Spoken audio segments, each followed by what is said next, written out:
السلام عليكم ورحمة الله وبركاته. ازيكم عاملين ايه؟ معاكم مدام منى من مطبخ عالم الطبخ مع ليلي. النهارده بقى هعمل لكم حلة محشي بقى خيال تستاهل بقكم، مع فراخ محمرة كده حلوة كده. انا عارفة انكم كلكم شاطرين في عمايل المحشي، بس كل واحدة وليها طريقة، وكمان علشان عرايسنا الجداد. قبل ما ابدأ اي حاجة نصلي على النبي، وتعملوا لايك وسبسكرايب وتفعلوا الجرس علشان يوصلكم كل جديد. هنبدأ بقى طريقتنا. معايا كرنباية كده تكون حلوة كده. اهم حاجة ان انت لما تيجي تشتري الكرنب تشتريه ما يبقاش تقيل، يعني ما تبقاش الكرنباية يعني ايه مكتومة، لازم تبقى خفيفة عشان تديكي ورق.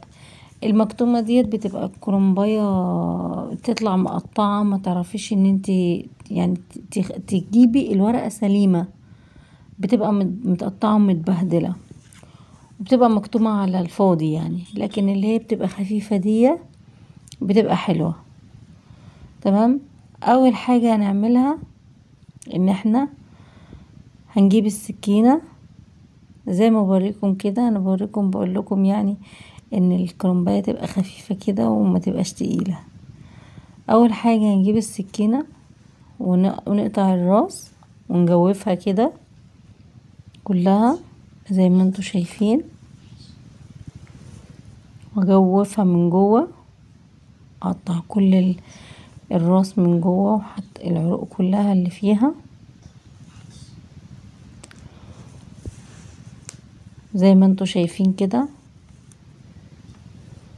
هيبقى معايا بقى حلة على النار، حاطه فيها ميه وشويه ملح وشويه كمون.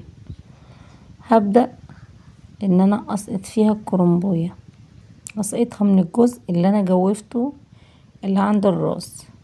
تمام.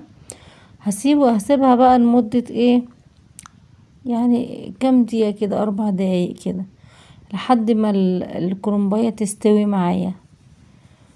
بعد ما تستوي معايا كده واشوفها ان هي استوت، اقلبها على الناحية التانية واسيبها برضو لحد برضو ما احس ان اشوف الورق معايا استوى. بس اهم حاجة ما تسويش الورق جامد، علشان الورق لو استوى جامد هيتهري معاكي وانتي بتحشيه، وهيتهري كمان وانتي بتسويه. تمام كده. انا بسويه اهي. هطلع بقى، هبدأ اطلع ورقة ورقة اللي هي اللي استوت، بتطلع معايا بكل سهولة.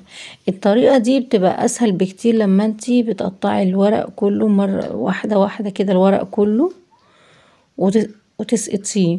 الطريقة دي بتكون اسرع واحلى واحسن بكتير. لو قطعتيه ورقة ورقة ممكن ان هو يعني انتي ما تقدريش تتحكمي فيه، وممكن ان هو يتهري معاكي. لكن الطريقة دي حلوة جدا وبتسرع معاكي كمان في الوقت. دلوقتي انا بطلع الورق كله، دلوقتي انا طلعته كله بالشكل اللي انتوا شايفينه.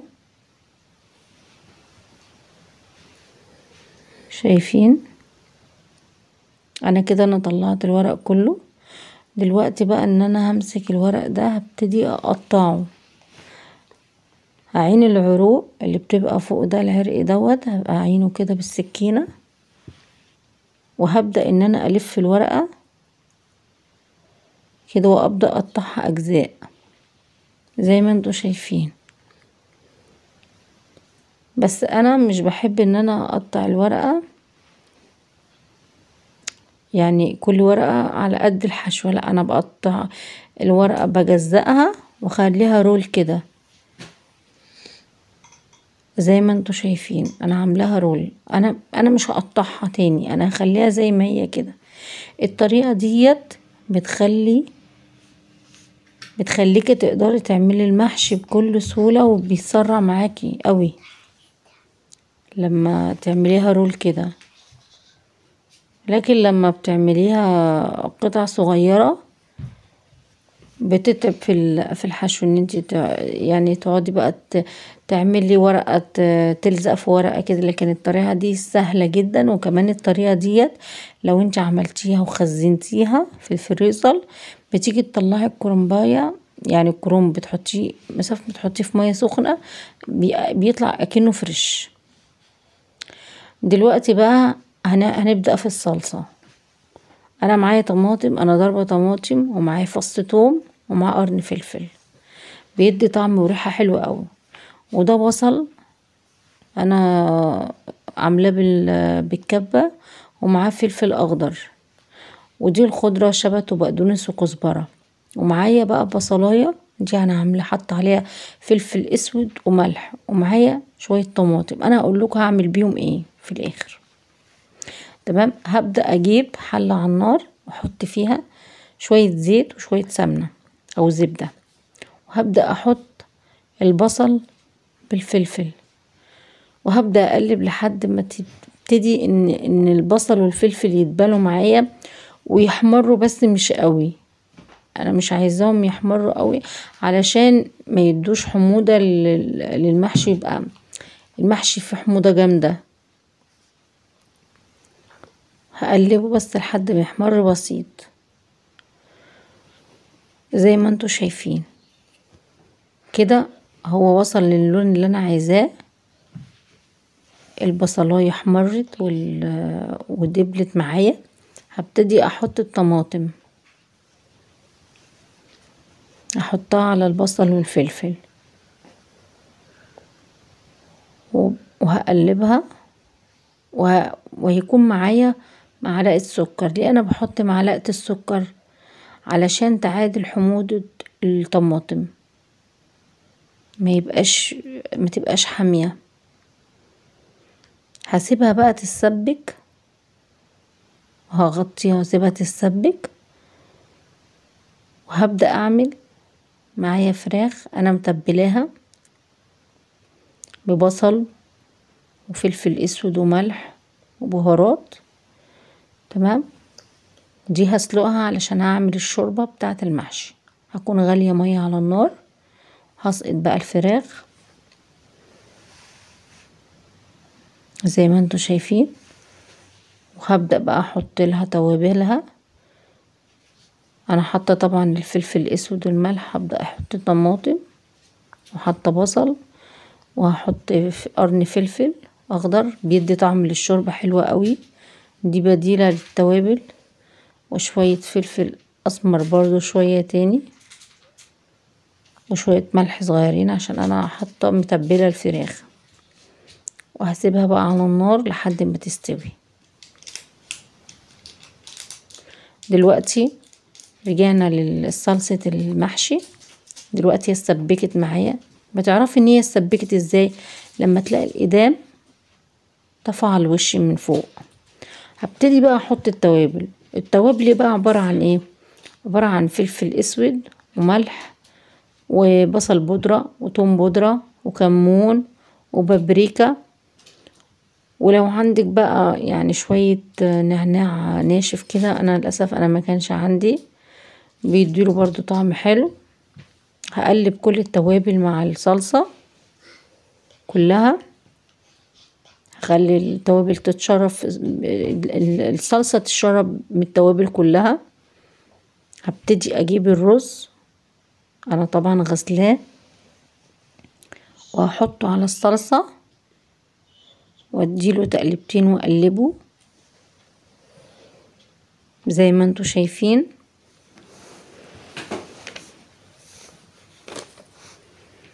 بس انا طفيت النار، انا مش بحب احط الرز على النار، انا طافيه النار.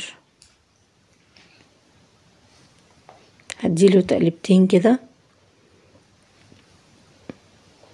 بعد ما قلبته كده وشربت الصلصة في الرز، هبتدي بقى اجيب البصلية اللي انا قلتلكوا عليها، اللي انا حاطه ادعكاها بفلفل اسود وملح، هبتدي احطها على الرز واقلبها.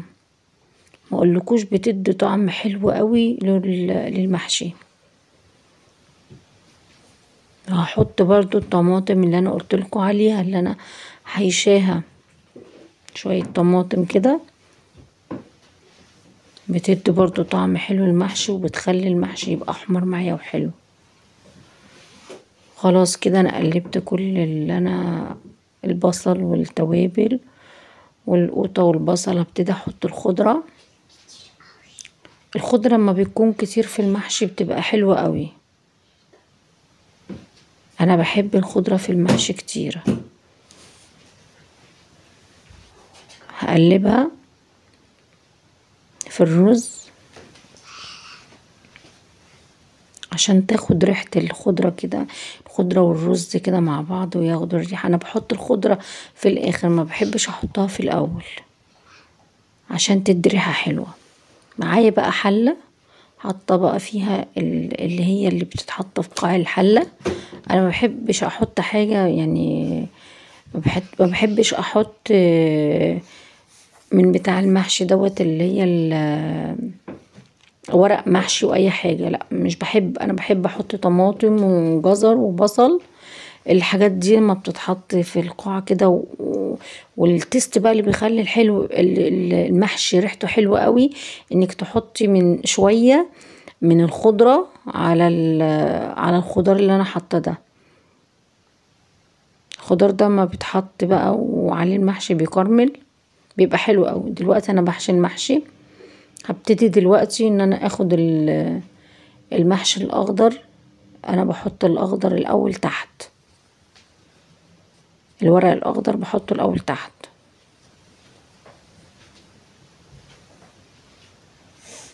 هبتدي ان خلاص انا حشيت الصف الاخضر كله. حاولي وانت بتحشي الحله ما تحاوليش ان انت ترصيها الرص، لا احطيها بطريقه عشوائيه علشان الحله ما تتكتمش ومش هتسويلك المحشي. هيطلع المحشي ني، هيطلع ممكن تطلع صباع ني وصباع مستوي. فتحطيها بطريقه عشوائيه كده عشان ما يتكتمش. تمام. انا بحشي الحله اهي.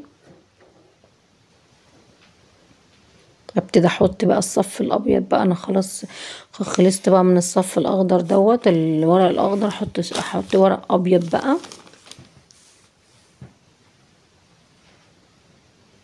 زي ما انتوا شايفين. دلوقتي انا خلصت وحشيتها كلها. بحب بقى احط بعد ما بخلصها احط قرن فلفل بقى، اخرط فلفل كده من فوق كده. بيديلها بقى، بيدي للفلفل للمحشي بيديله ريحة حلوة قوي الفلفل. هبتدي بقى ان انا احط من الشوربة اللي انا سلقت الفراخ فيها. بس حاولي ان انتي ما تحطيش يعني حطي الشوربة يعني ما تملهاش للاخر.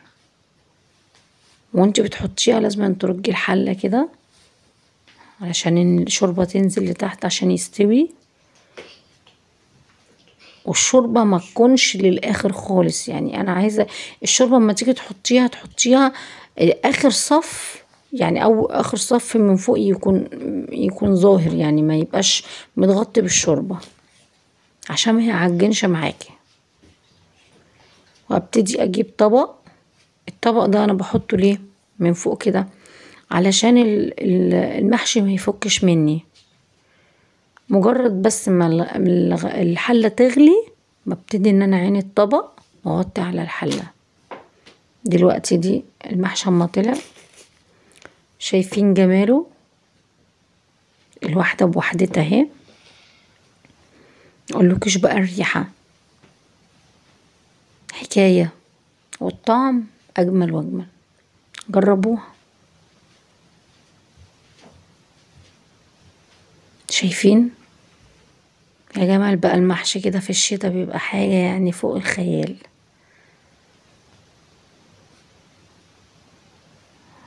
كده خلاص وصفتي خلصت. ده المحشي اللي انا عملته. شايفين بيلمع ازاي؟ نسيت اقول لكم انا بحط معلقة زبدة بعد ما المحشي يتشرب. بحط معلقة زبدة من فوق بيديله لمعة. ودي معايا الفراخ المحمرة وعليها شوية فلفل اسود وملح كده. وكده وصفتنا خلصت. يا رب وكده وصفتنا خلصت، متنسوش بقى اللايك والاشتراك في القناة. السلام عليكم ورحمة الله وبركاته.